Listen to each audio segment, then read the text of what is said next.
It was a warm Saturday afternoon in June 1970 when Elvis Presley walked through the gardens at Graceland, enjoying a rare moment of peace and privacy. He'd been up late the night before, couldn't sleep, and had finally dozed off around dawn.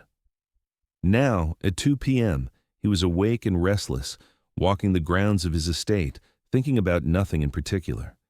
That's when he noticed the boy standing outside the fence. A small kid, maybe 9 or 10 years old, pressed up against the wrought iron gates, staring intently at the house. This wasn't unusual. Fans congregated outside Graceland constantly, hoping to catch a glimpse of Elvis.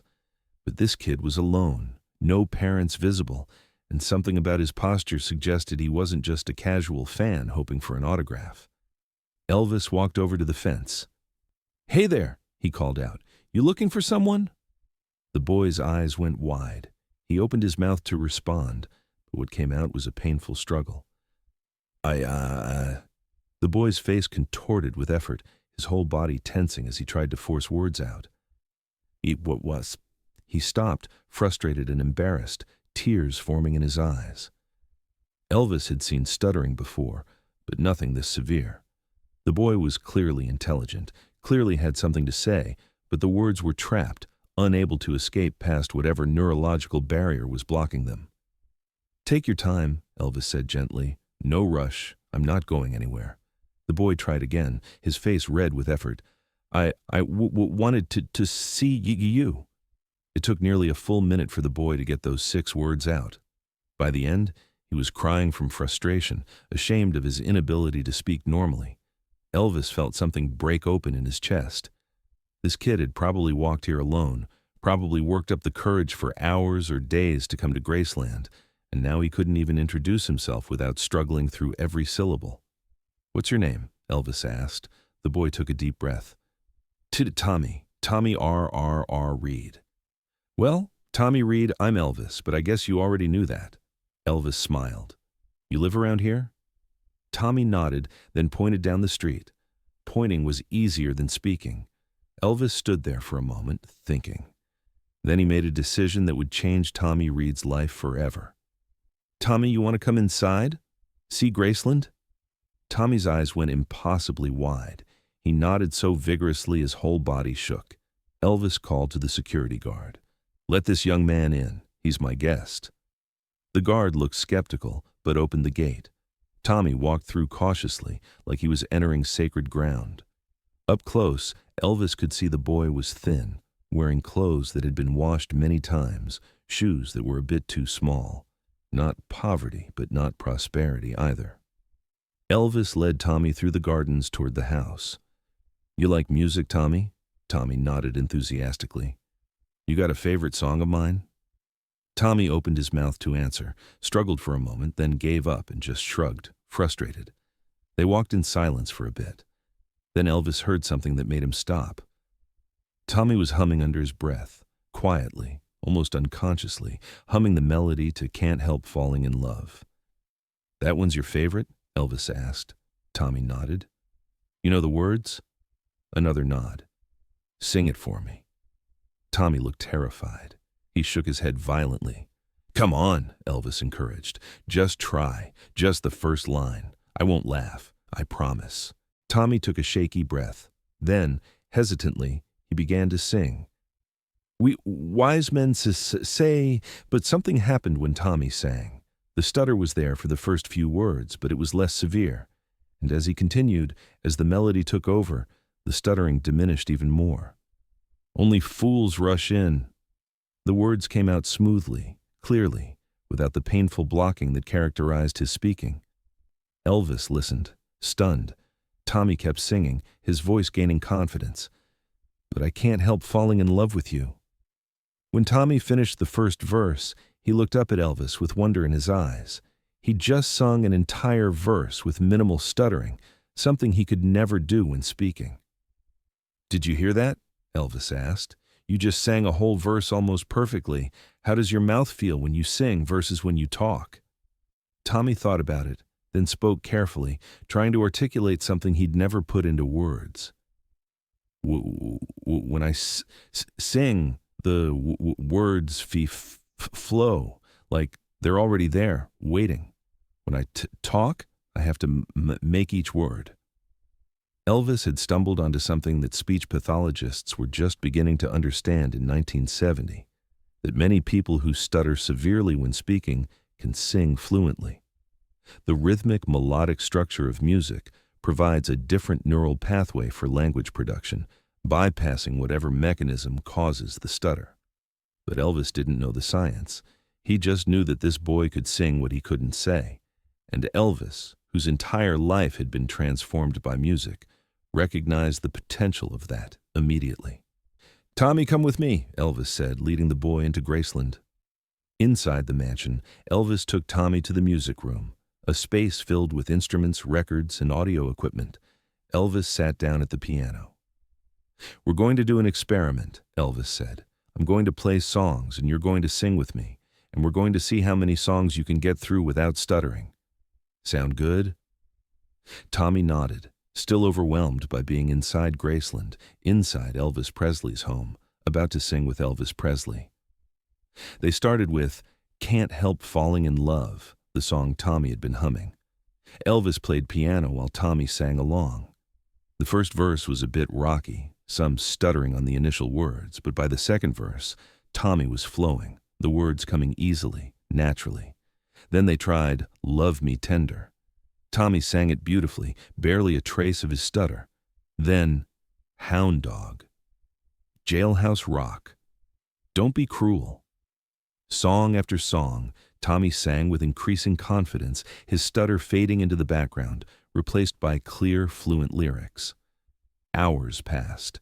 Elvis would play a song, Tommy would sing along, sometimes harmonizing, sometimes taking the lead while Elvis provided backup. They took breaks for water and snacks, but mostly they just kept singing. Elvis's staff watched in amazement as the boss spent his entire Saturday afternoon playing piano for a stuttering kid from the neighborhood, helping him discover that he could sing what he couldn't say. At around 8 p.m., 6 hours after Tommy had walked through Graceland's gates, Elvis finally stopped playing. Tommy was exhausted but glowing, happier than he'd been in years, maybe ever. "Tommy, can I ask you something?" Elvis said. "How bad is your stutter normally? Like, on a scale of 1 to 10? Tommy held up all 10 fingers. "And when you sing?" Tommy held up 2 fingers. "What do your parents say about it? Have you seen doctors?" Tommy's face fell. He tried to speak, struggled through several attempts, and finally managed to communicate that his parents couldn't afford speech therapy. They'd taken him to a free clinic once, but the waiting list was years long. Mostly, Tommy just avoided talking as much as possible, getting through school by staying silent, becoming invisible. Elvis felt anger rising in his chest, not at Tommy's parents, who were clearly doing their best with limited resources, anger at a system that would let a bright, talented kid suffer in silence because his family couldn't afford help. "I want to try something," Elvis said, "and I need you to be honest with me. When you're singing, does your brain feel different than when you're talking?" Tommy nodded emphatically. "Can you describe it? Sing it to me if that's easier." Tommy thought for a moment, then began singing to the melody of "Love Me Tender," making up words as he went. "When I sing, I don't think about the words. They just come out. My mouth knows where to go. The melody pulls the words. When I talk, every word is a wall I have to climb over." Elvis was blown away. This kid had just improvised lyrics to describe his neurological experience, all because singing allowed him to express what speaking made impossible. "Tommy, I want to help you," Elvis said. "I want to find you a speech therapist, someone who understands this connection between singing and speaking, and I want to pay for it, for as long as it takes to help you speak the way you can sing. Would you be okay with that?" Tommy's eyes filled with tears. He tried to speak, couldn't, and instead just nodded over and over. Elvis didn't just write a check and forget about Tommy Reed.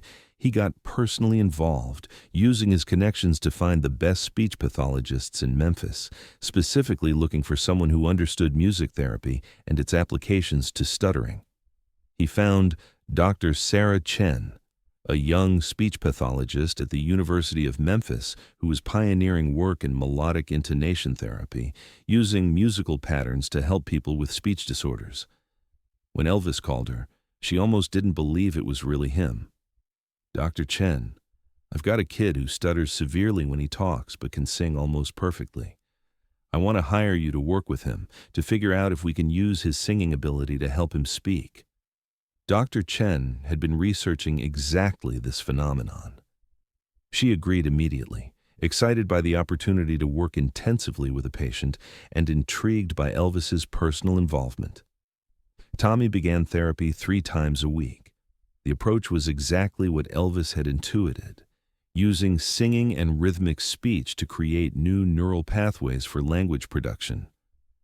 Tommy would sing phrases, then gradually transition from singing to rhythmic speaking, then to normal speech, always maintaining the melodic structure that allowed fluency. Elvis checked in regularly, calling Dr. Chen for updates, sometimes stopping by therapy sessions to encourage Tommy. He'd sit in on sessions, playing guitar to provide musical support for Tommy's exercises. "Sing the sentence first," Dr. Chen would instruct. "Now say it rhythmically. Now say it normally, but keep that rhythm in your head." Slowly, painfully, Tommy learned to access the fluency of singing even when speaking. It wasn't magic. It took months of intensive work. But gradually, Tommy's stutter decreased, from completely blocking on nearly every word to stuttering on only some words to, finally, speaking with only occasional mild stuttering. The transformation took 3 years. 3 years of therapy, practice, encouragement, and hard work. But by 1973, Tommy Reed could hold conversations, could answer questions in class, could introduce himself without struggling through every syllable. And through it all, Elvis stayed involved. He'd invite Tommy to Graceland periodically, would check on his progress, would remind him that singing had unlocked something in his brain that therapy had then refined and expanded.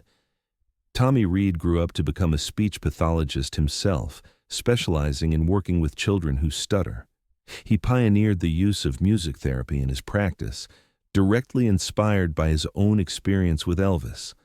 "Elvis didn't cure my stutter," Tommy said in a 2003 interview.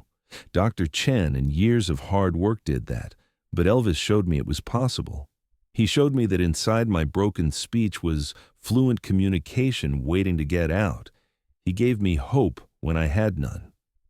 Tommy treated hundreds of stuttering children over his career, many of them using music-based approaches similar to what had helped him. He became known in speech pathology circles as the singing therapist, incorporating music into almost all his treatment plans. Elvis followed Tommy's career with pride. They stayed in touch through letters and occasional visits. When Tommy graduated from college in 1979, 2 years after Elvis's death, he wore a small pin on his graduation gown, a tiny guitar, a gift from Elvis, a reminder of the day they'd spent 6 hours singing together. At Tommy's graduation, his parents approached the podium to say a few words. His father, fighting tears, said, "Our son couldn't speak when he was 9 years old. Today, he's graduating with a degree in speech pathology.